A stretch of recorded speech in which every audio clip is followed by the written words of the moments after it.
Collective Insights is a voyage through topics and technologies revolutionizing human well-being. Groundbreaking approaches for a better world and a better life await you. Welcome to Collective Insights. Collective Insights and the work we do at Neurohacker Collective is made possible from the support of our community and the sales of our product, Qualia. Qualia is a comprehensive mental enhancement supplement designed to improve focus, mood, and flow state. Learn more about Qualia at neurohacker.com and use coupon code CollectiveInsights20 for $20 off your first order. Hi there and welcome to the Collective Insights podcast. I'm your host today, Dr. Heather Sandison. I'm a naturopathic doctor and on the medical advisory board here at Neurohacker Collective. And I'm also the medical director of my clinic, North County Natural Medicine. And today I am absolutely delighted to have Harry McIlroy, a medical doctor who completed a master's degree in traditional Chinese medicine and is also a functional medicine certified practitioner with extensive training in osteopathy, yoga, and meditation on the show today. So Dr. McIlroy has additional expertise in the clinical use of medical cannabis, as well as health optimization, and he definitely integrates his deep knowledge of both Eastern and Western medicine to serve every patient's health and vitality. One of the reasons I'm so excited to have Harry here today is that his background is so unique. I've never met anyone who has the expertise and the combination of things that he does. So the conventional medical doctorate, then the IFM, the functional medicine certificate, the Chinese medicine master's, so does acupuncture day to day, then this interest in cannabis research and also into psychedelics. So he's also currently working on a psychedelic certificate program. So we're going to go through all of those things today. So buckle your seatbelts, get ready for this ride. We're going to cover a lot. Harry, thank you so much for being with us. Oh, Heather, thank you so much. This is exciting. I'm really appreciate the opportunity and looking forward to our conversation. So would you just start with, it sounds like you're a lifelong student. Where have you gotten all this education? Yeah, that is a good point. I think that curiosity has certainly been a driving force. You know, I grew up around basically thick as thieves with Western doctors. My dad was a physician, both my grandfathers, and I think, you know, growing up seeing people that are engaged and enjoy what they're doing, I think that was a natural, gravitation to pursue that. I got to college, and I think my second quarter at UC Santa Cruz in the library, I got stuck at anthropology and agriculture and pivoted, and so ended up spending most of the next 4 years really, you know, working with Homeless Garden Project, doing a lot of community outreach, and really being more grounded, I think, in the earth and studying different cultures.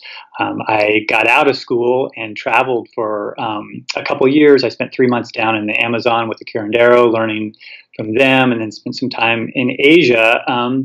And both of those experiences, when I was starting to kind of get the itch to go back to school, I was much more gravitating towards, a natural healing system, and traditional Chinese medicine was something that I think intrigued me from the standpoint it was so different, the way that they see the body and the way that that whole system and the evolution of the medicine was so different and stark from Western medicine that I kind of hopped in a little bit by the seat of my pants. I hadn't had some remarkable healing journey with Chinese medicine, which, you know, half my classmates, that's how they got there.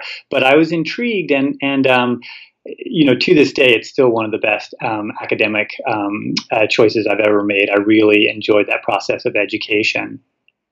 I got done. I finished in New York. I went to the Pacific College of Oriental Medicine, actually down in San Diego, and then transferred for finishing my clinical in New York, and enjoyed it out there, started working for a while, and then got the bug to keep on studying. And that's when I moved to Arizona and did a post-bac and applied to and got into the University of Arizona, where Andrew Weil was doing, just starting his integrative fellowship.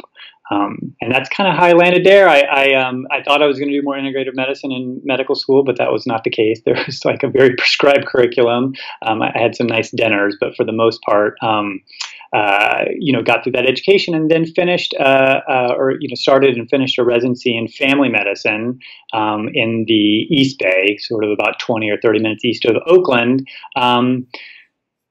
and then kept going. I think, I had met Jeff Bland, one of the founders of functional medicine, while I was in med school, and saw him talk, but really didn't have an application or the time at that point. And so finally getting done with residency, I really turned to really taking a deeper dive into to functional medicine and going through the IFM certification process.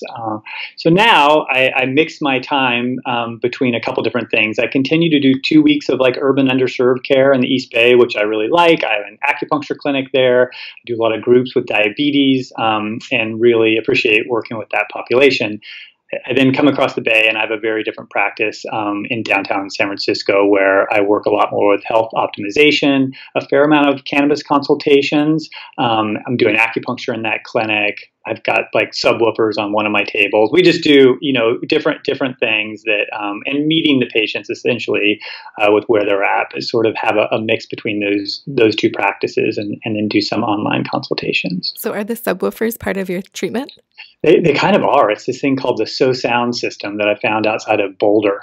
And they're called, I think they're called heart sounds.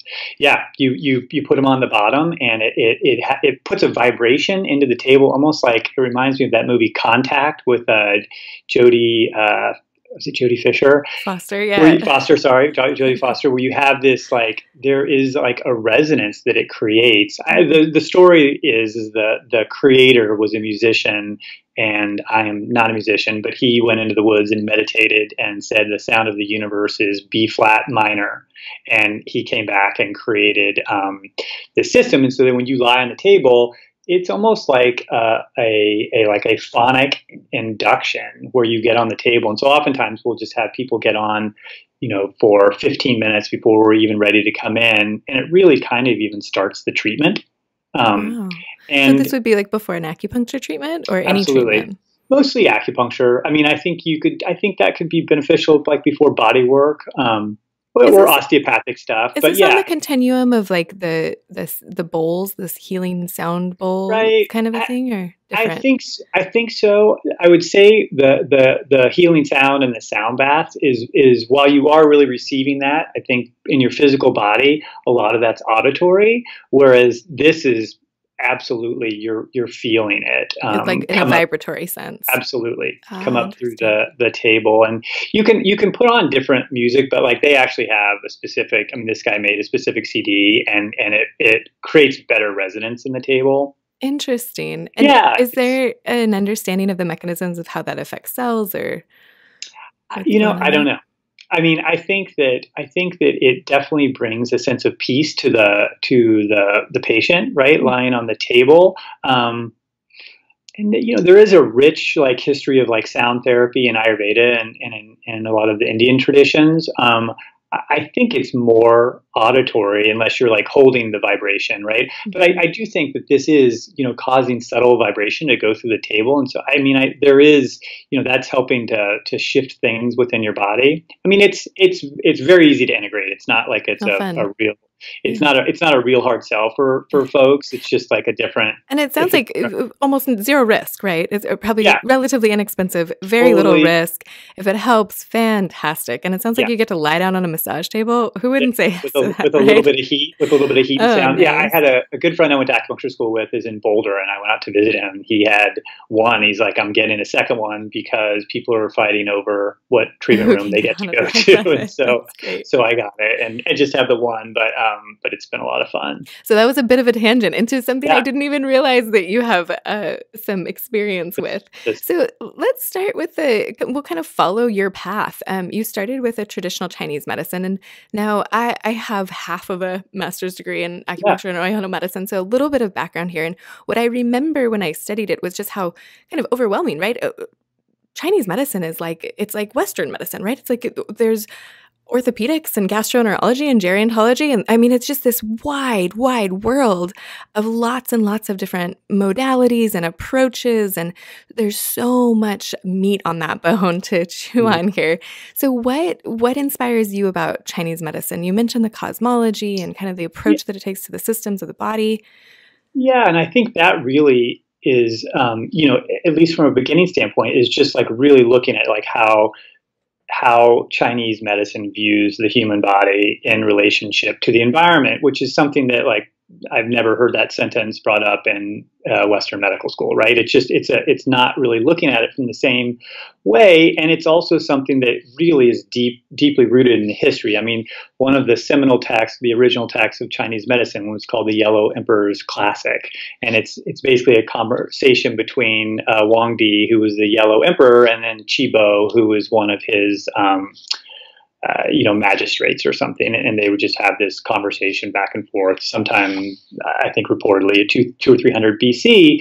But it really was a question about how to live a life, right? It wasn't necessarily, if this, then that. It was this idea that we are beings, living between heaven and earth, right? Between the yang of heaven and the yin of earth, and all of the interplay that comes with that, and that we need to pay attention to the seasons, right? We need to pay attention to the types of foods, the season, when we're putting these foods into our body, and through that, and really taking, very much a Taoist perspective. This was not traditional Chinese medicine.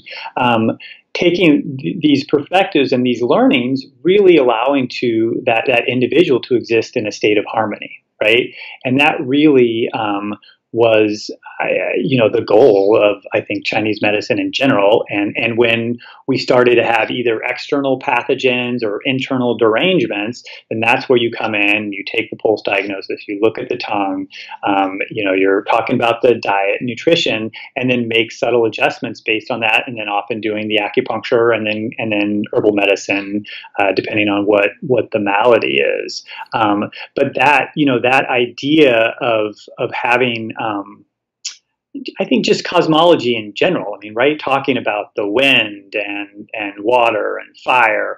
I mean, this is something that I think for most of us, and I mean, I grew up, studying science in Southern Indiana with it was a stretch, I think, for me, and I think for a lot of my classmates, to really open our mind to really look at the world in a very different way that we grew up in, right? And I think that was, Oh, are you applying all of these tools? You mentioned pulse diagnosis and tongue diagnosis and herbs and the needles. So are you applying that day to day in your practice? And how do you meld that? How do you combine that with the functional medicine?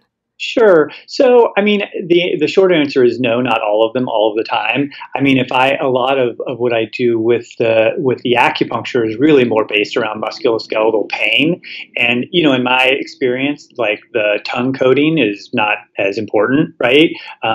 Especially if it was from a traumatic injury, right? And the pulse diagnosis too, those are more for internal assessments, and then we'll drive your herbal formulations, I think, a little bit more. I do the pulse, especially if someone's coming in and I think there's any sort of weakness or underlying heat. I'll absolutely do that, and then apply the acupuncture through a variety of systems. I mean, sometimes it will mostly be auricular, right, where I'll just be putting needles in the ear, especially if there is any addiction issues that we're dealing with, and then otherwise sort of needles all over the body. And then oftentimes I do a fair amount of manual stuff with my hands, whether that be Tui Na, which is like Chinese medical massage, or I've had a fair amount of extra training in traditional osteopathy. And so, working on the head primarily. Like, is this a craniosacral approach? Yeah, I mean, it was through the Cranial Academy. I spent a month with Stefan Hagopian, who's a pretty well-known osteopath up in Santa Monica. Very traditional, not you're putting your hands on the sutures and very slowly and precisely, moving them around. And I've just found that to be one of, especially for patients with anxiety, like sutures are these articulations, so the connections between the cranial bones. The cranial sutures, yeah. It's one of those things where, I think acupuncture works beautifully. It can really help, certainly relieve pain, but also it's a wonderful anxiolytic, right? But I've also just found I've had numerous patients say, "Oh wow, I love that last 10 minutes of your acupuncture. That really took me out," and that's almost always doing cranial work. Wow. Right, yeah. The needles are out, and it really is that much more sedating and opening, I think. And so again, depending on the patient. Yeah, what an incredible tool belt that you have. So tell me about your interest in cannabis and where that started and how you're applying that in practice. Sure. Yeah. So interestingly enough, I mean, the Chinese materia medica that most of us are picking up and learning in school are a couple thousand years old, right? Sort of revamped, but nonetheless, I mean, they're that old, and hemp and cannabis is in the old text, right? And it was used variably. There's evidence that they were using the roots. There was evidence that they were using it as teas, sometimes for poultices. The issue with this is that cannabis and the potency of that cannabis 2,000 years ago, while it might be the same species, is radically different than what we're able to deal with today. And I think California really being sort of ground zero in the U.S. You had the Compassionate Use Act that passed in 1996. Quite honestly, that was then. I wasn't doing this quite then, but I have friends that work. That was really around the amelioration of symptoms for patients that had HIV/AIDS, and certainly people that had cancer. So that was helping with nausea, maybe helping with weight gain, and that's kind of how it proceeded for a while until like the early 2000s, when a couple of strains from Northern California that had higher CBD instead of THC had higher CBD, which is more of the anxiolytic, anti-inflammatory cannabinoid. They started checking this out, and they're like, oh, this does other things, right? This helps with the immune system, and also helps people relax. And I think that Heather really opened this up to like, well, what else is in there, right? And so they have now really fleshed this out, and there are probably well over 100 endocannabinoids in the plant, right? Phytocannabinoids.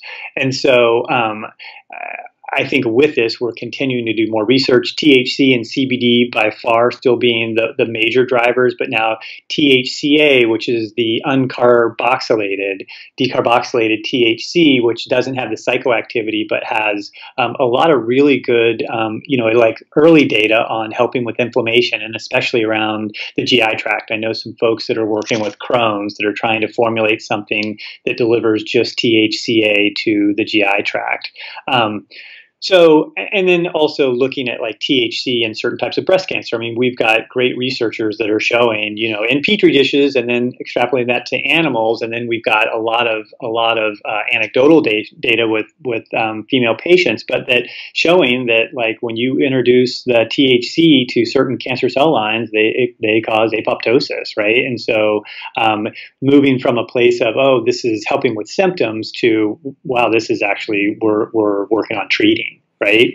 We've had another guest on this show who has a specific focus in cannabis research and then clinical applications, similar to you. And, one of the things that I brought up to him was, as a provider, I get overwhelmed by how many indications there are for this, how many, like the THC, CBD, but plus there's these other phytocannabinoids, plus you can vape it, you can smoke it, you can suck on a lozenge, you can put it on topically. Right. Like, where do you start? So if somebody comes into you with a certain complaint and you're thinking, okay, maybe some CBD, THC, some cannabis product is going to be helpful for you, how do you even start to, I mean, it's sort of like Chinese medicine, right? Like there's just this huge door that opens. No, absolutely. But I do have some shortcuts. And so, first and foremost, depending on, and I do a fair amount with cancer. And so, and the reason for that is that there are many types of malignancies that have shown, again, in the lab and in animals, that they respond both to THC and CBD. Especially some of the lines that have this ID1 gene, which is more related to like HPV, and colon cancer also expresses it, then that will be more CBD predominant, right? And then there are some lines that are more THC predominant, like a glioblastoma. Typically, it's more THC. But all in all, most of them respond to both THC and CBD. And these are the ones that are being tested more, right? I mean, you alluded to all the other, cannabinoids that are coming online, and we need more research and study, right? I mean, THCA is certainly one of the ones that's coming along. But sort of once you get this understanding of what you're treating, then it really becomes of, okay, are we going to do a 1-to-1 ratio typically, right? Starting with that. And then is it 1-to-1 ratio of CBD to THC? Yeah. And in most medical literature, they lead with THC first and CBD. So that's how I'll talk about it. There are companies like Care by Designs that 100% they put the CBD first, but most of the literature is THC, and nobody's completely agreed on how they're going to talk about it. So yeah, one part THC and one part CBD. And then the next question is well, it's really, well, what's the dosage going to be, right? And this is something that I'm sure in 3 or 4 years will change a little bit. And if anything, in the last 5 years, those initial target doses have come down. There was something called the Rick Simpson oil that got a lot of popularity in the early 2000s, and I think he brought a lot of attention to it. I think the downside of the Rick Simpson oil, it's one size fits all, and essentially like a gram a day, which is expensive and also very, very hard to tolerate. And it was typically THC, like, yeah. Can you talk about the tolerance? So is this like a cancer patient's basically getting high? And yeah, I mean, so let me put it this way. So like if I'm working with a patient with insomnia, and I'm very conservative with this, right? In my sense that like I'm pretty sure I'm going to be able to help them, but it might take a week, right? And part of the reason I set that up with them is that I want this to be a good, predictable experience, right? Because I have so many patients that somebody gave them something, they had a horrible time, they couldn't get out of bed, and then they didn't want to talk about it for 6 months, when in fact cannabis ends up being a really great, treatment strategy for them. So, I think that's the first place to start is this idea that we're going to have, the THC, CBD, and at what dose. And so for the sleep, I'll start at like 5 milligrams, like 30, 60 minutes before bedtime. Usually 95% of the people, it's a THC dominant. I prefer sublingual because of the way that you're able to get some submucosal absorption, and then it gets processed through the liver. It's got a longer duration of action, right? It's not so up and down like the vaping. And I start with that, and then you gradually go up until that person finds their sweet spot. And that person, maybe 5 milligrams is it, right? But maybe it's going to take them 3 or 4 days to get to 15, right? But I like this because, and this is the herbal medication part of it, is that there's a lot of agency with the patient, right? They can really play with that. This is not Ambien. Right. They can really dial in their dose. They don't need a pharmacist, or they don't have to have a pill cutter.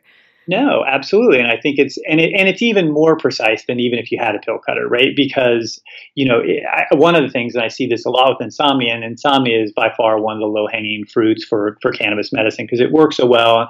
And then if you start talking about people in their 70s and 80s, not only does it work well, it's also much safer than our alternatives. But, you start people, I mean, I had an 89-year-old woman, I started her at like a 0.5 milligram.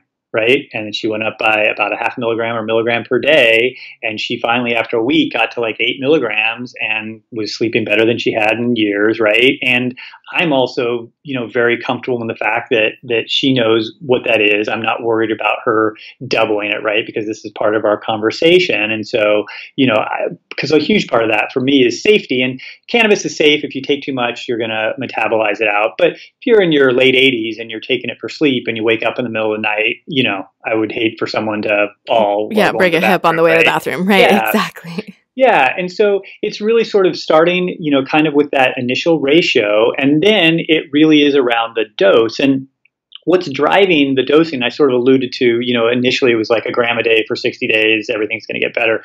As you know, nothing really works like that in medicine, right? And so this was the Rick Simpson protocol that you're referring to, the gram a day for 60 days. And 100% not criticizing him. I think he brought a lot of attention to treatment rather than to just amelioration of symptoms, right?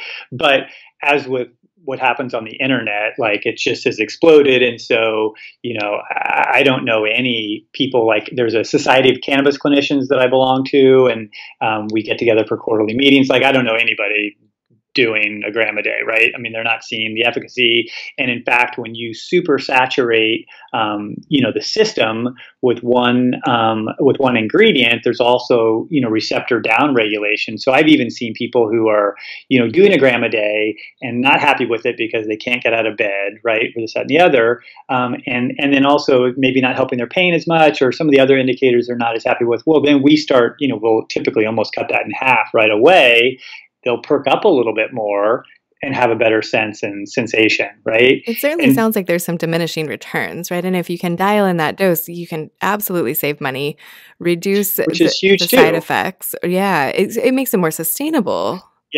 Yeah. Because 500 milligrams a day is a lot of money, right? Right. Yeah. And whether we're talking about Chinese herbs or hormone replacement, bioidentical, always hormone replacement, right. Whatever it is that we're talking about, CoQ10, right? Yeah. If we can reduce that dose so that you have less to swallow, less to consume, less to pay for, but still get the maximum benefit, that's the goal, right? Well, and I think this is the beauty we'll get to in a little bit, of the beauty of formulation, right? Whether it be Chinese herbs, right? Not having them be single herbs, but really getting so much more of the potency and the mojo by putting them together while able to use smaller doses of each. And it's the same thing with like Qualia, right? You're able to really be focused and get that synergy for better performance, but also not having to like have so many things go down the gullet, so right, that synergistic effect of using things together. Using that intelligence. Mm-hmm. So that's sort of it. And then really the dosing, what drives the primary place of like where we're going to start is typically around age. We know that the younger pediatric patients, especially the ones with epilepsy or other types of seizure syndromes, typically need larger doses. And this was really brought on by some of the early Charlotte Figge stuff in Colorado, where her daughter was having 300 and 400 seizures a month, and they started using predominantly CBD, and got it down to, I don't know what it was, but like under 10, right? But that was at a specific dose, and if that dose was decreased, then the seizures would come back, right? And so, we can see that. I think one of the things too is I think sometimes the enzyme system in the pediatric patients is a little bit more primed, and so I think it processes the cannabis through the CYP450 enzyme system a little bit more rapidly. And as we age, it doesn't process as quickly, right? And especially if we're starting to take more medicines as we age, just the complexity of life, the liver doesn't quite have the oomph that it did when we were younger, and so those doses can be lowered, right? And I find that to be pretty darn predictable, right? Again, it's a target dose, right? I mean, there are going to be some people that they're exquisitely sensitive to the CB1 receptor and the psychoactivity that it can cause, and so some people were just not able to get to what that initial target dose with the THC is. There are ways that we work around it. We have them go up slowly. If they sort of get to the point where it's too much, we have them go back to the previously well-tolerated dose, stay there for 2 or 3 days to build some tolerance through slow titration. And that typically works. But again, you occasionally have an outlier that it just doesn't, you've got to be more flexible. Practice individualized medicine, right? Absolutely. Exactly that reason. Absolutely. And I will just say that I don't think I've ever found someone that, like, in the end, we didn't find help for them. I mean, I think that's the amazing thing about it. But that comes down to having those sublingual doses and really being able to parse out the potency. And I think that's incredibly important. And again, that's why the sublingual is by far the one that I champion the most, just because you've got the most agency over controlling the dosing. Do you have any thoughts about the new FDA approved medications that are cannabinoid derived? You mean like the GW Pharmaceuticals? Yeah, exactly. Yeah, Epidiolex. Mm-hmm. I think that they went through the whole system. I think that for some patients, they're getting I think pretty positive results. It's not as whole plant extract, which I am not sure how that's totally going to parse out. But they're really expensive, right? Even more than the cannabis. But I also, Ethan Russo, who's a a very well-known cannabis physician and was one of their first medical advisors or directors, and who I've had multiple conversations with. I mean, I do think there's some good stuff coming out of it. I just don't know that it's going to be better than whole plant, lab tested cannabis, right? Got it. And this comes back to some of that philosophy from Chinese medicine about the synergies of the different complex parts versus taking out that one active ingredient. Yeah. And they do. They've got two products. One's kind of a one-to-one and one's predominantly a CBD. But, there's a chemovar in California, and the names are all ridiculous, but called ACDC. And it's typically, and everything changes, as we know, depending on where and when it's grown, but it's typically about 1% THC and about 18 to 20% CBD. So that's a really good base for a lot of the formulas working with epilepsy, just anything that's high CBD. If you're wanting an anxiolytic, something, right, to help people relax, that's also a really good chemovar, and is at the base of the majority of the big products in California. Chemovar, I'm not familiar with that term. It's like a strain.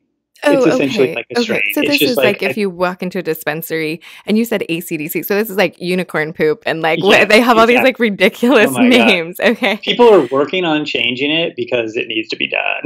But, because it really, the other issue with that is that, and that sort of alluding to like where it's grown and when it's grown makes a difference, that if we're going to kind of really sort of bring dosing up to as close as we can to like a pharmaceutical or a very advanced herbal place, we need to be able to be consistent with what we're talking about. And that's the thing. It's like if you are growing, ACDC indoor in January versus outdoor in Northern California with a certain, soil, right, the terroir or something of the soil, it can be different enough that you want to know that, right?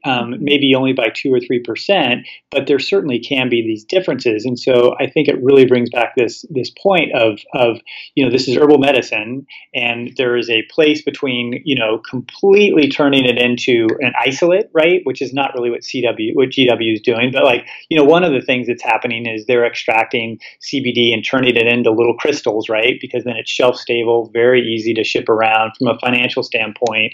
I think a lot of the venture money coming in is excited about that. I'll tell you that when they do the studies with that, 100%, it doesn't seem to do as well, which I'm super happy about, as the whole plant extract, right? There really is that mojo. It's the same with like bee pollen, right? It's just like you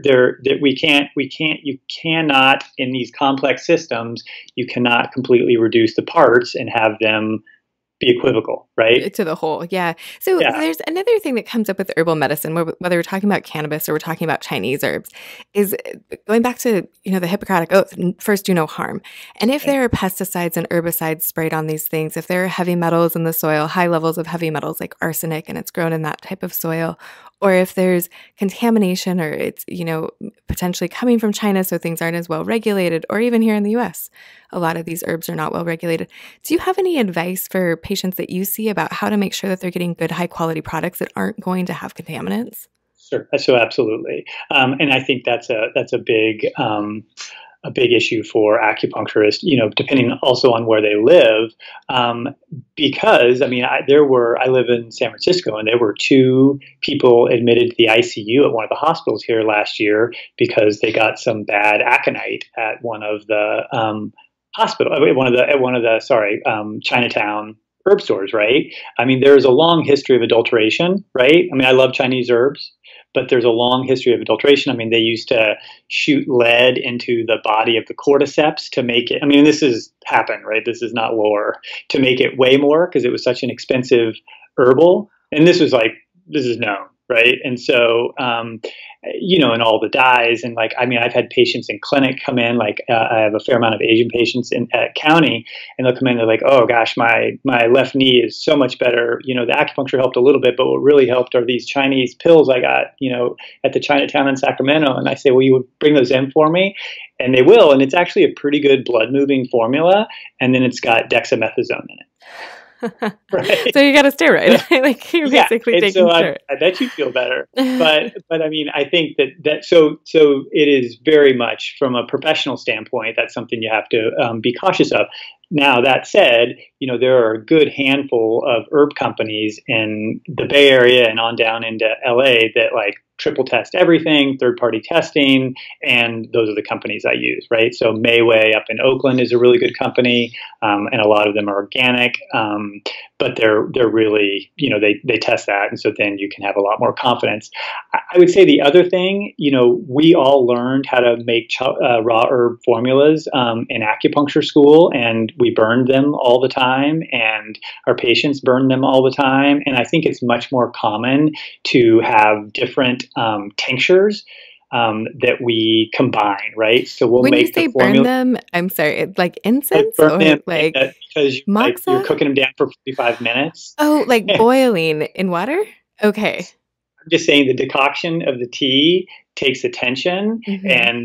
and I think that a lot of patients didn't want to do that. Right. Right. It takes a ton of time and effort. It takes a ton of time. And if you're really sick and have some congestion, it's more of an upper respiratory type presentation, and, you really love playing with herbs and cooking, then absolutely. And I still do that sometimes. Right. But if you're more of like, I want you to take this 3 times a day and you work downtown and this, that, and the other, it's either here are your 3 bags of herbs, try to find a place to cook it down or cook it down at night and warm it up, or here are your 3 2-ounce tincture bottles and do 2 droppers of each, right? I mean, it's accessible. It's accessible, and I think the efficacy is still there. I mean, I think they're still real high quality products, and so I think that's a great way to do it. And so those things have definitely changed, but really making sure that again, I'm sort of saying 4 or 5, but essentially that's it. There aren't that many. It's certainly the raw. No, there aren't that many. Suntan, Spring Wind, but they're out there. And the acupuncturists, I mean, if you're an acupuncturist in the Bay Area, you know who they are. And it's unfortunate that you can't just send people down to Chinatown just because that's culturally can be such a fun experience. Or on the internet, right? Yeah. I mean, I wouldn't do it myself, right? I mean, and then with cannabis, can you send someone out to a dispensary? And because my understanding is that, okay, you can give someone a recommendation. It's not a prescription because there's no federal legalization of marijuana, but you can give someone a recommendation. Now, can you also dispense it? So can you, the way you can with Chinese herbs, so that you have some control of what patients are getting, or are you sending them to a dispensary where you don't really know? Yeah. So this, again, comes back to the complexity of this too, and especially it being like a Schedule I substance, hopefully not for not too much longer, but still is. Typically it's, and this has also changed, Heather, since January when Prop 64 went through, and you don't need a recommendation at all anymore, right? You need to be over the age of 21 with a government issued ID. Like that's it, right? There are some reasons for people that are using lots of medical cannabis, typically for cancer, where it makes sense for them to spend the other $100 to get registered and to get a specific ID, but they're based. Not many people are doing that, and so the medical recommendations, I think, has gone down quite a bit just because there isn't the need. But you bring up a good point. It's I think somewhat analogous to where you get your organic food, right? There are some places that aren't going to have it, or the quality's not going to be as good. And then over here you've got this great farmer's market, right? And that and reliably go to every week, right? So kind of what that looks like is essentially like I will go through these consults are a 50 minutes to an hour consult, going through everything, their medical record, their history, certainly their medications. Some medications don't play so well with larger doses of cannabis and the enzyme system in the liver, and then going through based on what their presentation or pathology is, starting low, going slow, but really building up to a treatment plan. Typically, most of the time it's having a bottle of THC-rich infused oil and a bottle of CBD-rich infused oil for almost everybody. And then starting that titration protocol. The oils, you may want to make sure that they've all been lab tested, right? You want to make sure that, and really double test. So you want to make sure that the flowers have been tested before they started making, right? And then once they make the product, I mean, there's heat involved, there's olive oil or MCT or coconut oil, but things can get adulterated. And so when they've made that final product, you also want that to be tested as well for fungicide, pesticide, molds, all this stuff. And then the second part about that is when you get it tested, and this is, I find, fairly remarkable, even with some of the brands that are very medically forward. You get that bottle, and it'll say 600 milligrams in this bottle. There's no gradation on the dropper, right? I mean, you really have to kind of do some math, right? Whereas other companies, you buy it and it says 40.3 milligrams per ml of THC, and then they've got hash marks at every quarter ml on the dropper, and you're like, oh, I can have agency over this, right? I know exactly what 5 milligrams is. And so, I mean, while that's not imperative, I certainly recommend those companies more than others. I think being a physician, I don't say, oh, go get this from Pfizer or go get this from Lilly, right? I mean, as far as like recommending certain drug companies, the flip side of that, as we alluded to with the potential dangers of Chinese herbs, I also feel some responsibility of not just saying, hey, go have, good luck. So I'll usually, there are 3 or 4 really solid brands in the Bay Area that I will mention and sort of leave it at that, right? And if someone says, oh, we already found this and it's one of the really good ones, then I'll say, I don't think you need to go any further. But again, I don't work for any dispensaries, and it's really about the consult. Got it. Yeah. So then you also have this other sort of controversial, very exciting piece that you are diving into with the psychedelics. So Sure. how did you end up going in that direction? This is coming back to Santa Cruz for college. But when I was a sophomore, there was actually a big psychedelic conference at Stanford, and I went to it. And like Alexander Shulgin, who died a couple years ago, but probably synthesized more psychedelic medicines than anybody in history, was there. Rick Doblin, who was the founder of MAPS, this was fresh. I think he had started MAPS a couple years ago, and a lot of the other luminaries. Timothy Leary was there. I don't remember if Ram Dass was, but just it was this great conference, very much alluding to all the wonderful psychedelic research that had been done in the 50s and 60s. But then it was like 1992, and what are you going to do, right? And that was sort of it. And Andrew Weil has been a long-term friend and mentor to me, and this was like a big part of what he did after finishing his internship year and going down and spending time in the Amazon. So this had been something that had been part of my, I think, life for a long time, and then going to acupuncture school and coming back to the hemp and the cannabis. I think when CIS, the California Institute of Integral Studies, started this initial cohort, this is the third year, 3 years ago, it was really around taking the luminaries that have been doing this the longest, and they're actually doing the research, and bringing them out to California for these long weekends, sometimes week long, and educating clinicians, right, on how we can hopefully start to implement this into clinical practice. And that ranges everything from Bill Richards, who was doing this in the early 60s with psilocybin. He's part of the Roland Griffiths lab at Hopkins, and Tony Bossis up at NYU. There's a wonderful movie they made called A New Understanding, and it's around psilocybin and end of life, existential issues with anxiety and death. Great movie. And then another weekend will, be focused on holotropic breath work, which was, really instituted by Stanislav Grof, who had done more LSD research, I think, than anybody else. But then when it became illegal, they're like, well, what can we do, at Esalen, right? What can we do at Esalen to help sort of, get us into that state a little bit more? And then we also spent 6 days with Annie and Michael Mithofer, and they are by far the people that are doing all the MDMA and set up all the protocols with MAPS. There was a great segment on the CBS News last week about a veteran with PTSD and his essentially miraculous recovery by going through process with them. I think that one of the exciting things about this is not 1992, and we have MDMA that just went into phase 3 trial in the last couple of weeks at, I think, 13 sites, with the early data looks very promising, and mostly around PTSD. And then the psilocybin phase 3, which has a much larger range of what they're going to be able to treat with that, at least right now. I mean, everything from, smoking cessation, the 1 year, it was a small cohort, but 1 year smoking cessation after, I think, 1 or 2 psilocybin sessions was 80%.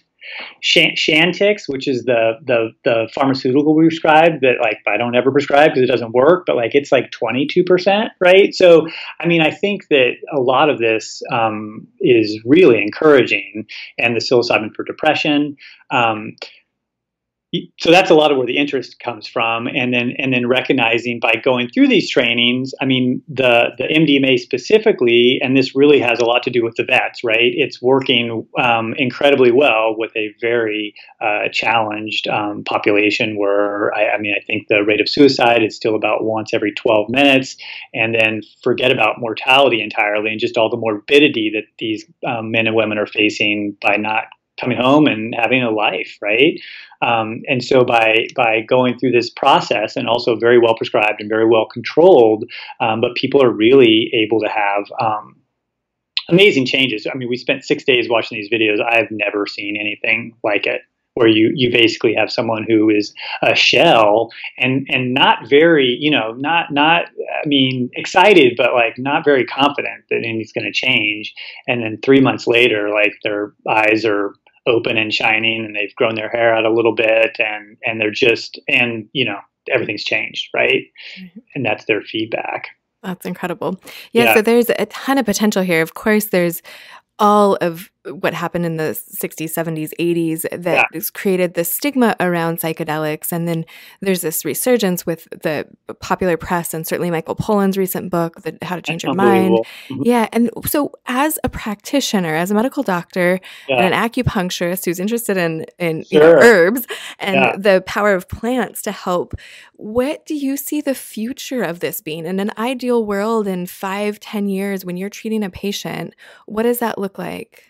Yeah, I mean, I think that, specifically with the MDMA, they're most likely going to be able to get Schedule 1.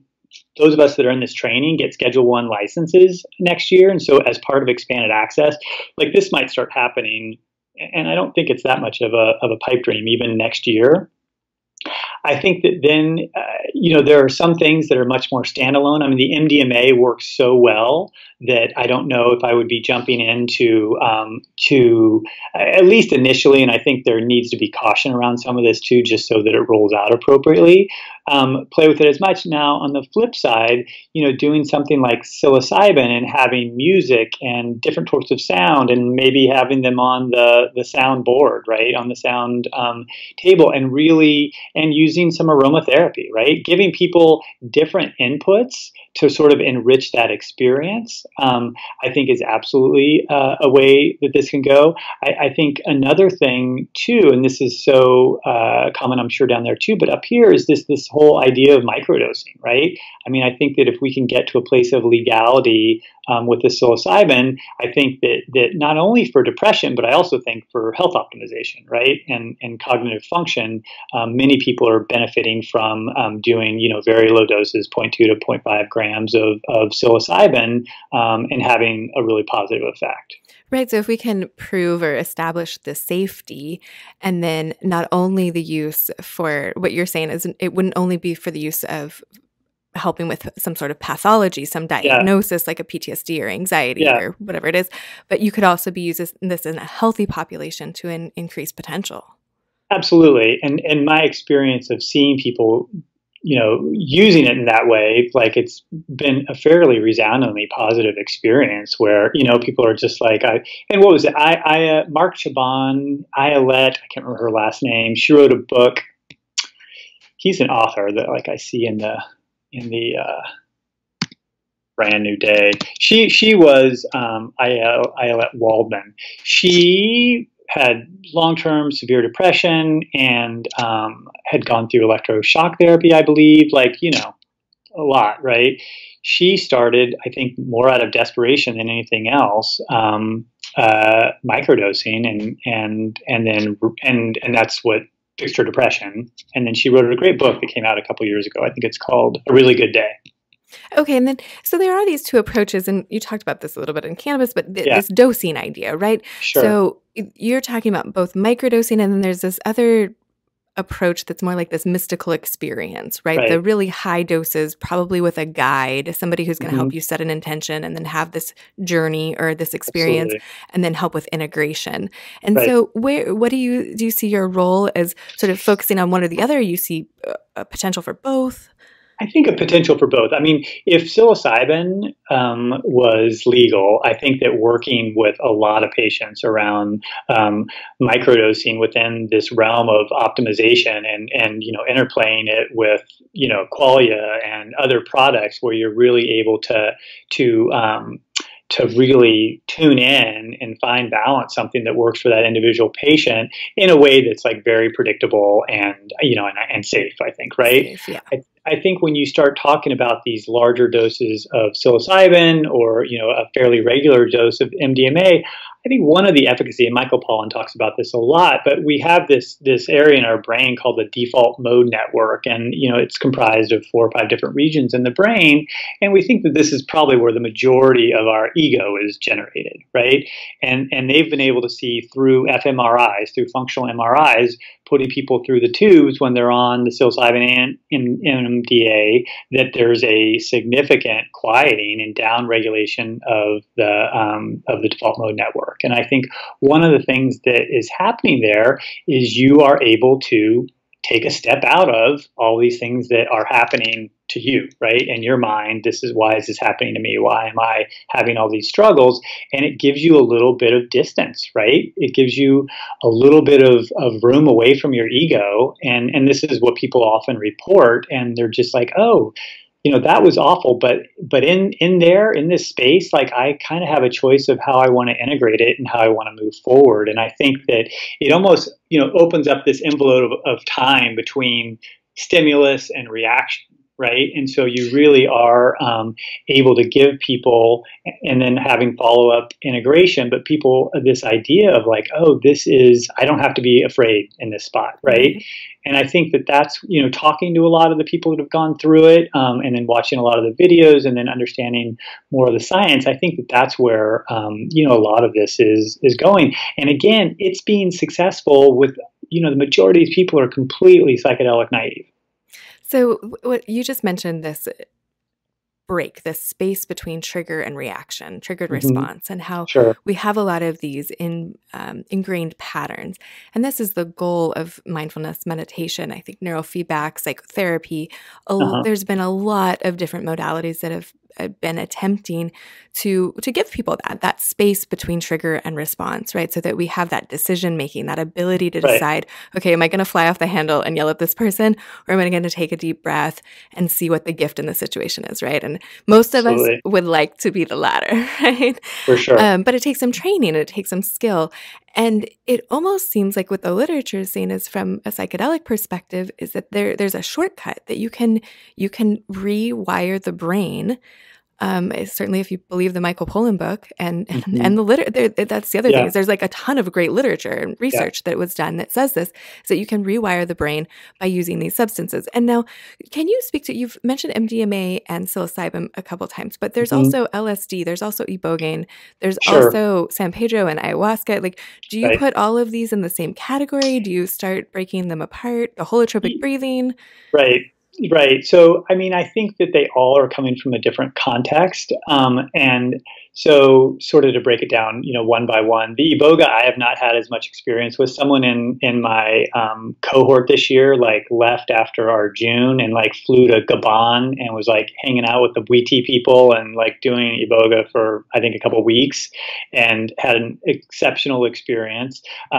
It's, and you can have access to it, and down closer where you guys are, they do have clinics down in Tijuana. I have not done it or had experience with that. I think that's typically more around addiction for whatever reason. That's what I've also heard. It's also a much longer acting, right? It can last up to 24 hours. And so it's typically done in clinic. And to segue to LSD, I think that's a lot of the reason that psilocybin has been chosen over LSD is a little bit the stigma, right, from the 60s. A lot of people don't know what psilocybin is, right? But it's also the time duration, right? If you're going to have people that are going to be sitting and guiding, for 6 or 8 hours on psilocybin, great. Well, LSD is then going to be 12. Got it. So it's just right. So the practicalities and the logistics. Yeah, I don't think that there's necessarily something inherently better or worse. Some people also 5-MeO is another one that comes up, and that's the other end of the spectrum. Where isn't it like 90 minutes? I don't have a ton of experience with 20 or 30. Oh wow! Oh, even faster.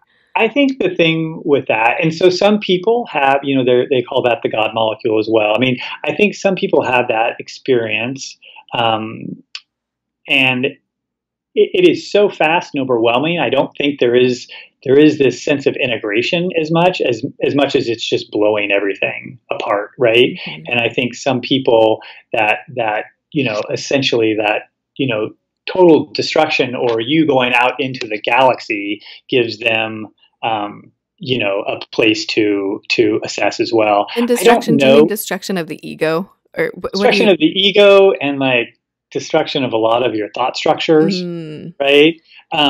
And I know some people that really, and that's the thing with all of this, and this is the same with herbs.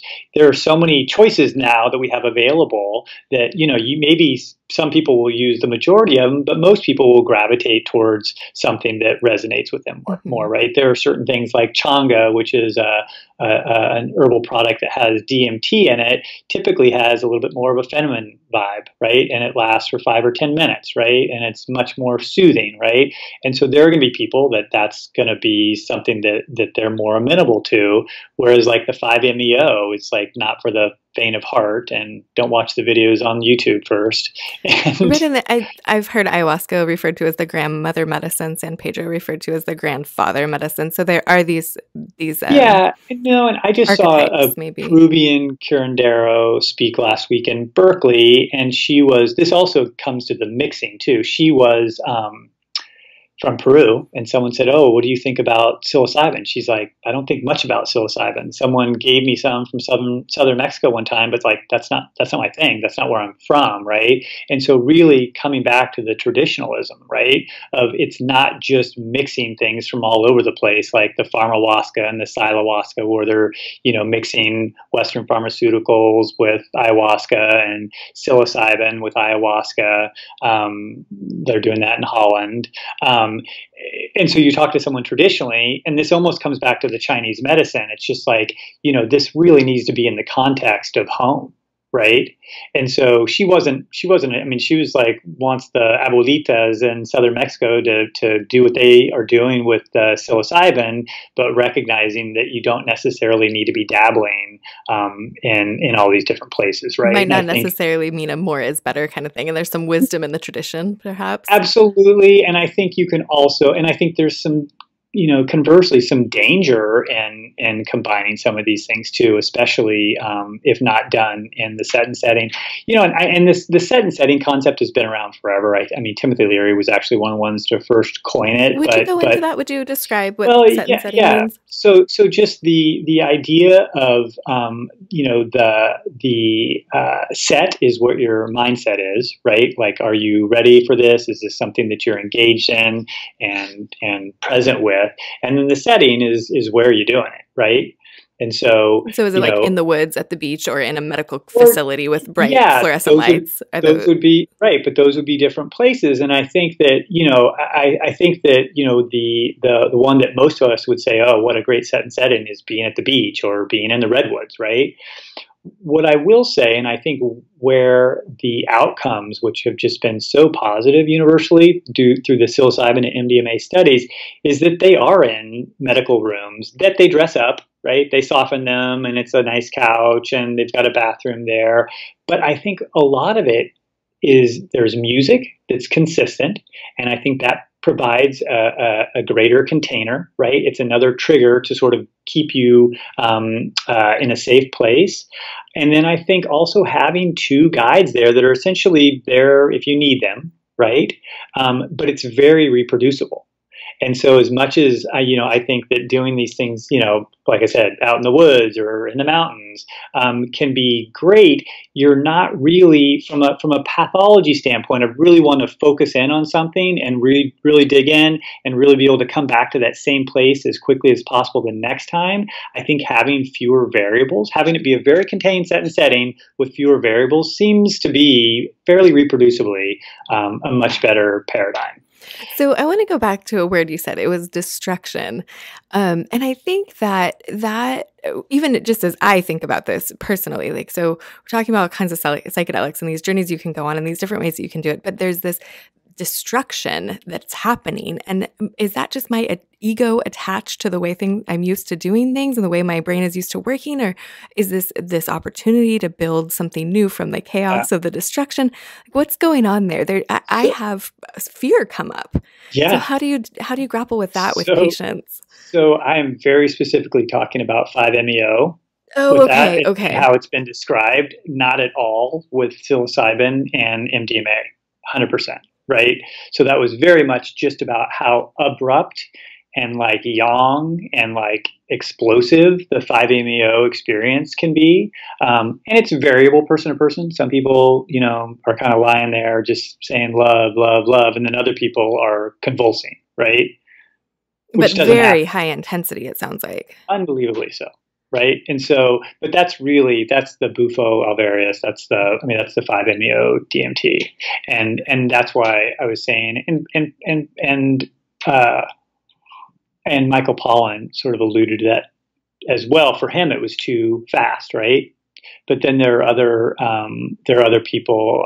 His last name is Orrock. He wrote the Tryptamine Palace and is a paraglider, like competitive paraglider. I mean, he's aggressive, right? James Orrock, I think. And he's, loves it, right? It's like it's his molecule, right? Okay. And it's the same thing. I've met people that have done just about everything, and then they did Iboga, and they're like, this is it, right? Interesting. Yeah. All right. So it's not a one size fits all kind of a thing. No. And it can be a little bit overwhelming, maybe a little tempting to mix them, do too much. Yeah. But there are options for depending on your archetype or your style. Absolutely. And ways to work with it too. I mean, the Changa per se, I have a good friend who's a medical doctor in Mexico City, and she works with Changa with patients, mostly physicians.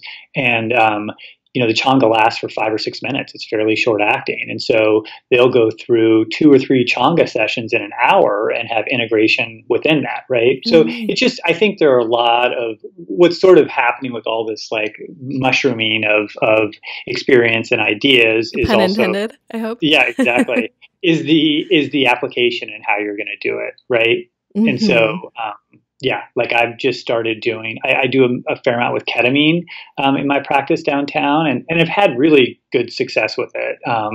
And one of the things that I started doing on some of the patients that I've been working with for longer and that I know pretty well is like I'm starting to do osteopathic adjustments while the ketamine's on. And like it's been universally a very positive thing because one of the experiences that people often have with ketamine is this sense of like an ethereal floating and like a lightness.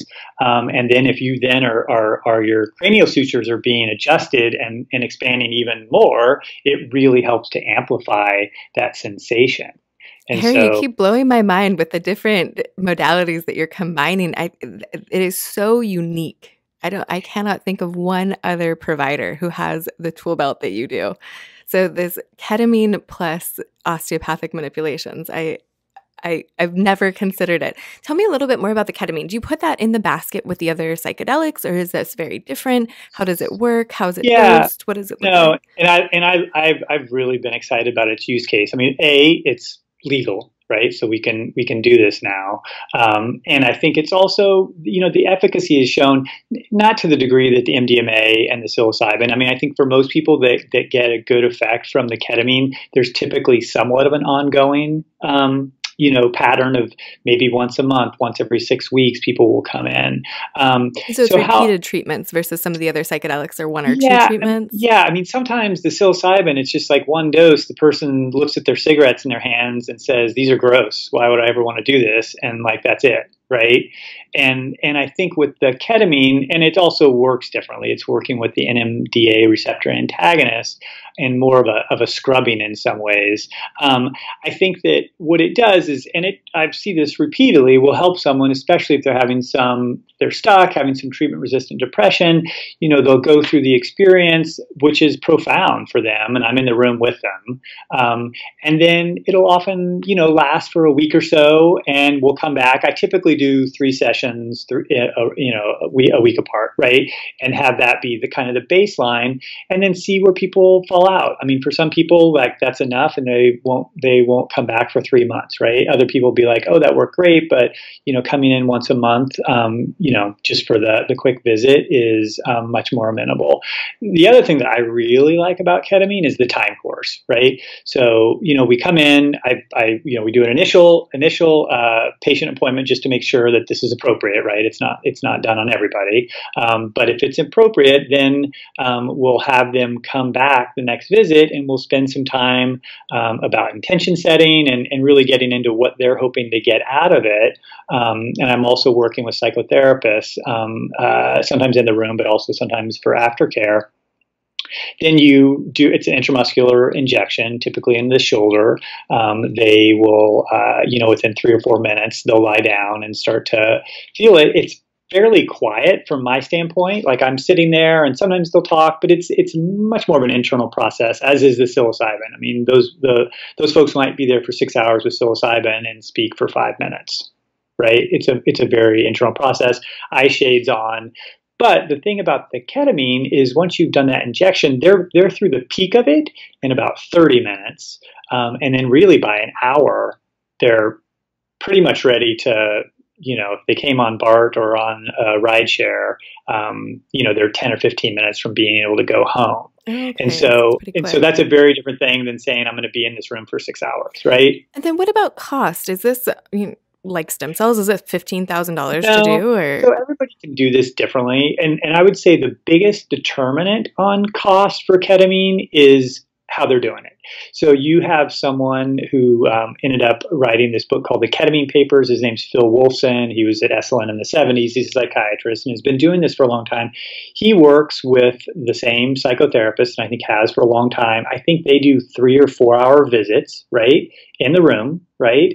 And that I think they charge like $1,500. So they're administering the ketamine and doing the psychotherapy at the same time. So you have a couple of providers in the room, and then it's $1,500 per session. Is that what you're saying? Yeah. Okay. So that's not free by any stretch. Yeah, less than stem cells, and that's sort of the ceiling of the ketamine, because you're essentially paying for time. The medicine, stem cells are expensive. Ketamine is $3 a dose, right? That's not expensive. The other side of that, and there's a psychiatrist named Terry Early down in Santa Barbara, who's just a great guy and has been doing this, kind of on his own clinically for longer than most people, doing the IM injections. And he, it's primarily what he does. I mean, I think he does a couple of things, but most of his patients are ketamine, and they've got, he's in actually in the same office as Becker, who I think has been on this podcast. Maybe I haven't hosted all of them. Maybe with Daniel.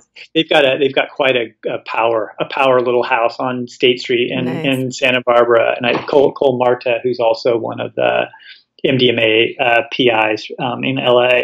Anyway, he basically goes in, talks to him for a couple minutes, like, very loose check-in, and then gives them an injection, puts music on, hangs with them while they're on the couch. These are people he knows really well. After about 20, 25 minutes, he can kind of ask them as they're coming out of it, hey, is it all right, if I go on to the next patient? And if it's not, then he can have an admin person come in, right? But 100% safe. Like the workflow, it was great, right? But then that allowed him to go into the next room and treat someone, and so his volume was much higher, and so consequently, his charging was much less. His rates could be lower. It could be more accessible to more people. So, who's the classic person that would benefit from a ketamine treatment? Yeah, I mean, I think certainly somebody with some mood disorders circled more around depression, right? Anxiety, depression. Yeah, for sure. Yeah, I mean, he's doing it on much higher acuity stuff than I do. For me, it really is this idea of, anxiety, depression. And sometimes when someone's just been doing a lot of different things and not getting there and they're just feeling stuck, I think that this really helps to lubricate, right? And so that's often what people feel is they just feel a little bit more of an opening, right? Yeah, getting unstuck. Okay. And it's not scary, right? It's not really psychedelic. It doesn't have the stigma. It's No. legal. Absolutely. And so, and it's one of the reasons I think that it's exploding so much, at least up here. Who would be a terrible patient for this? Who would it be contraindicated in?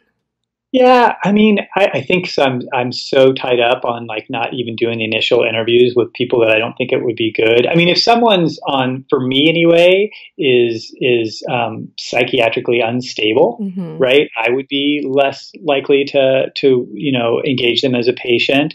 So like suicidal or schizophrenic bipolar? Yeah, probably. I mean, maybe not suicidal. But certainly the schizophrenic bipolar, I've done a lot of mental wellness and a lot of extra training. I'm not a psychiatrist and don't have the staff to, I don't have like the overnight call staff right. And so I think that's part of it. Would you refer out to a psychiatrist who does ketamine? And would they, so it's not an absolute contraindication, but just for you in your practice setting, it doesn't make sense. I see. Yeah. Okay. No, for sure. But that could serve. So it could serve a patient with bipolar disorder to do ketamine potentially. Potentially, okay. Yeah, absolutely. I mean, in Kaiser in the East Bay has it. Right? Kaiser Permanente, like the big. Oh wow, I had no idea. Yep. And I had a patient that I just saw in my private practice who was coming in for the lozenges, like the troches that will often send people home because she got started and they were treating her like on a Monday, Wednesday, once a month, and she was doing great. And then they didn't have the access. And so it got down to once a month, and then it was once every 6 weeks. And so something that was working very well for her, by the way that the system was set up, at least this is what she told me at Kaiser, they weren't able to get the same frequency in. And so we're using the troches as a bridge, right? And so these are something that they self-administer at home. Okay, so you don't have to do an IM injection. There are other ways to administer. So the troches and the IM injection, are those the only two options, or is there another administration? So the third option, and the option they use at Kaiser, and it was the one that was the NIMH studied protocol, is IV. Oh, okay. And so, and that's how the anesthesiologists that are doing this are typically doing it via IV, and some other folks, certainly Kaiser, it's IV. It's a little bit easier to run that. You can have a nurse basically do an infusion on 2 patients. I've had patients that have done the IV and they did the IM. Unequivocally, they enjoyed the IM experience a little bit better. It is, you definitely go somewhere when you're doing this ketamine, and the idea of having a line in your arm I don't think is that attractive. And so if it was clearly more effective, that would be one thing, right? But that's not been my case, and that's not what I've seen in the literature. And so to do a little, diabetic needle injection into the deltoid is typically a lot better tolerated. And then not have a catheter in. Yeah. I mean, I haven't had experience with IV, but, there are some advantages. You can turn it off, really quickly, but it's a lot more complicated. And I do that sense of, and watching some of Dr. Early's patients, they got up and while kind of in a trance, right? We were there protecting them, right? But they were standing up and moving around, and you're not doing that in an IV, right? Oh, I see. Okay. It sounds like you don't decrease the efficacy, but you increase the comfort if you can do the IM, if that's an option. And you decrease the cost. And just from my standpoint, doing IV in the office is need a crash cart. It's just it created a medical complexity that I wasn't interested. And then the troches, is the efficacy there the same with the lozenges? So they're a little bit different. I actually like them a lot for a couple different use cases. I mean, one is, okay, if here's this patient, they're getting a good 6 days of efficacy, but they can only afford to come in once every 2 weeks, or their schedule only allows that. So then you can give them write a prescription for these troches from a compounding pharmacist, and they kind of have the whole set and setting, but at home, right? It's like, okay, if you're planning on going to bed at 10, you get into your bed at 9 o'clock, you put a troche in, it starts working within about 10 minutes. It's much more subtle than the IM, absolutely. But you feel it. I think one of the use cases, and I'm sure there are couples therapists in San Francisco doing this, for couples therapy, I think they would be phenomenal because they bring it down enough to where you're a little bit more relaxed and a little bit less combative. I mean, breathing can do the same thing, but this is a little bit more reproducible. Interesting. So I want to just pull back into sort of more of a philosophical line of questioning. You've got these tools in your tool belt, and it sounds like one of the things, just like at Neurohacker, that ties all of these things together is helping people achieve their potential. Can you speak a little bit more to sort of like your philosophy around medicine and your goals as you collect all these tools and add them to your belt? Yeah, I mean, I think a lot of this does come out of the Chinese medicine training, right? It's essentially being able to provide foundational health, but then through our diagnostic to be able to see the beginning of pathology and then be able to fix that. And so when there's an imbalance, then here are the tools to bring the body back into balance. And that's a great place to start, right? But then they also have, especially from the Taoist perspective, which is still alive barely, but this whole idea of tonification, right? Which is, we don't have that in Western medicine per se, right? So it's like, okay, here we've got a balanced body, everything's going well. This is a young person, they haven't had a lot of traumas or they've been eating well, but how can we then up-level them? And that is where I think that a lot of the Chinese medicine, there are applications of that, different types of blood tonics, different types of yen tonics that you can really help up-level. Ginseng's one of them. So right? This is the biohacking, neurohacking of 2,000 years ago in Asia. I mean, I think it's definitely N of one, right? And I do think in a lot of ways it was the biohacking, right? I mean, and now that's kind of being extrapolated. Even there's something called synapsin, which is a compounded nasal spray that I use with some of my patients with dementia and cognitive decline. It's James Valet, the compounding pharmacist, created it, and it's got nicotinamide riboside, so NAD, B12, but then it's got RG3, which is one of the ginsenosides from Panax ginseng. And I haven't used it, but I have 3 patients that are using it and like getting refills, right? That they really like it. And so, that's not traditional Chinese medicine, but that is using Chinese medicinals to help, upregulate the function, right? And then, putting in even in qualia, I mean, like the hupersine A, which I think is one of the best like standalones, it comes from a Chinese herb. It was never really used as a whole herb, but like they've been working with this idea of when the mind, right, which is connected to the kidney and the heart, when that becomes more deficient, what can we do to bring that up, right? And so that's typically, again, because it's Chinese medicine, that's certain formulas and not single herbs per se. But they have been using turmeric forever. They've been using ginkgo biloba, which is like Bai Guo. So many of these different ones to help bring in that level of optimization, along with Qigong, Tai Chi, right? Some of the other movement things that can really be helpful as well. And the mindfulness practices. Yeah. Yeah, absolutely. No, just being quiet. I mean, it's interesting because when you study Chinese medicine, and especially the historical texts, I mean, you're really studying a Taoism that, like, if you go to China today, you're going to have a hard time finding it, right? I mean, it just is very different. Like, and nothing against China, but it is very overwhelmingly yang, right? The meditation has been replaced by building large objects and drinking Baiguo rice wine. It hasn't escaped modernization, right? And excess.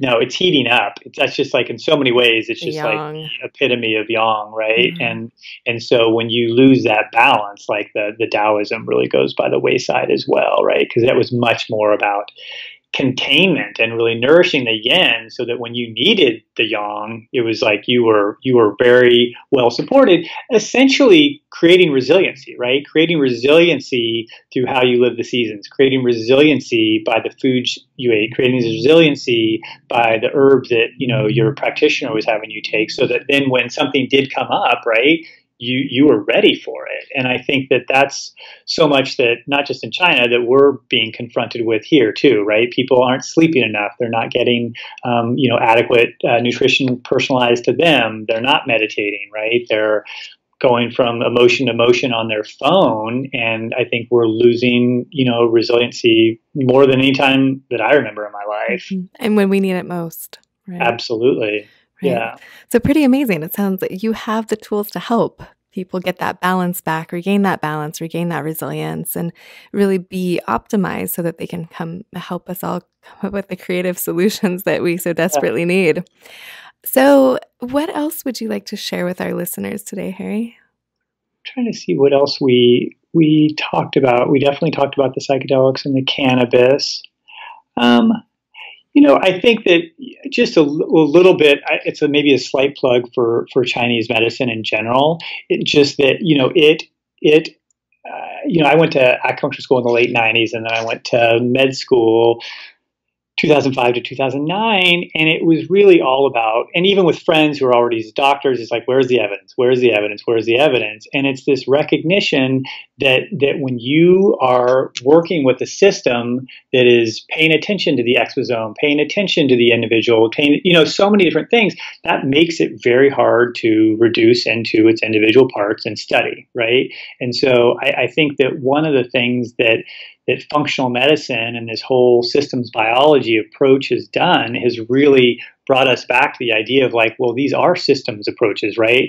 And it's not directly analogous to like the 5 phases in Chinese medicine, but we really are at a time where, yes, there was something to be able to dig down in a cell and find out, the Golgi apparatus or quark in an atom, right? But that only gives us so much utility, and it's very separated, right? And I think that life and the world is more dynamic than that. And so I think this idea of bringing functional medicine and Chinese medicine and more of these systems approaches to health and wellness, and not only does it make sense, it's the people are asking for it, right? Chinese medicine is continuing to explode. They've got the Institute of Functional Medicine has a clinic at Cleveland Clinic with Mark Hyman and Patrick Hanaway. And so, I do think, and then that dovetails into the money that we're wasting by not applying these, projects, right? By not, getting people that have been diagnosed with type 2 diabetes the education, food, and exercise they need so that it can be reversed for their own health and vitality, but also from an economic perspective so that, it doesn't take away from public schools, right? This research conversation is really a complex one, and there's a couple directions to go here, right? Well, one is, take for instance the psychedelics. The research is incredible, right? The research on psychedelics is like, it blows everything out of the water. Like what you said 100%. About Chantix versus psilocybin. 20% effectiveness with Chantix with a pharmaceutical, 80% effectiveness with 1 dose of psilocybin. Like when people start to talk about the literature and the research and, there's not enough to support this, it frustrates me sometimes because I'm like, well, no, you just haven't read it. You just aren't aware of it because there's so much out there. And I think the same thing goes for Chinese medicine. If somebody says there's not literature out there, like bullshit. There's a ton of literature out there that supports it. And there's also, millennia of experience. Then the other piece is that not everything fits into this double-blinded, placebo-controlled hierarchy of medical research that is supposed to inform how medicine is practiced. And then on the other side, it's conventional medicine. It doesn't keep up with the double-blinded, placebo-controlled science that's out there that they say is their gold standard. And then It's ridiculous. Right. So the things that don't fit into that. So like in my office, we practice the Bredesen protocol, the neurocognitive IFM has embraced that and to help people with Alzheimer's and dementia. And over again, my colleague, Cambria DeMarco, who's a nurse practitioner who works in my office and does a lot of this, she had applied for research, gotten a grant, and then the IRB turned them down, which is the story over and over and over again with Bredesen, is that there's too many variables. Too many things, Too many variables. And, it just doesn't fit the paradigm. But what did they say? Can you tell us more about it? Can you tell us more about what would you do? Because we want to tell our friends and our family and help our parents. So I get fired up. No, because I think it's really frustrating because they're so stuck on form and reduction and not really on function, right? And I think that's so much of Chinese medicine really deals with spirit and function, right? And it is that ability to change function is really what we're talking about, right? And if we are not allowed to have that discussion within a Western pharmaceutical context, then it's the system that's letting us down. The system the system doesn't fit anymore. Yeah. I mean, and there is a lot of people, there are a lot of people that are sort of eschewing the double blind, so, because at some point it's just like, we need to be doing things differently and we need to be moving faster. It's just unfortunate because I do love integrative medicine that we all can't be at the table together making, decisions that make sense and that are helpful to patients. Right. Right, and hopefully that's the direction that we're going, that it's starting the conversation and continuing to do the best we can as we learn more. And I think it is too. I am hopeful about that. Yeah.